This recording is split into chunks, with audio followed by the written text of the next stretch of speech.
ఆపదని ఈశ్వరుడు ఒక్కడే గట్టెక్కించగలడు సుమా. ఆపదని గట్టెక్కించవలసి వస్తే భగవంతుడు చూసేదేది అంటే నువ్వు ఎంత పవిత్రంగా బతికావు. నువ్వు ఇతరులకు హాని చెయ్యగలిగి ఉండి కూడా చెయ్యకుండా నువ్వు నిభాయించుకున్న సందర్భాలేవి. నీ కోపాన్ని నువ్వు ఎలా నిగ్రహించుకున్నావు, ధర్మానికి నువ్వు ఎలా కట్టుబడిపోయావు చూసి పరమేశ్వరుడు కౌగులించుకుంటాడు. కబీర్ దాస్ గారు ఓ మాట అంటాడు, ధీరే ధీరే రేమనా ధీరే సబకుచి హోయ్ మాలీసించే సౌకర్య రుతువాయే పలహోయ్ అంటాడు.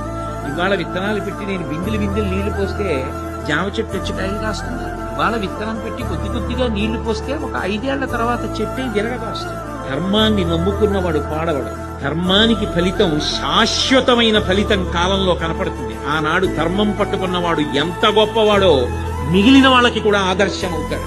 ధర్మం వదిలినవాడు నశించిపోతాడు. అది నిరూపించాడు భాగవతం ప్రారంభం.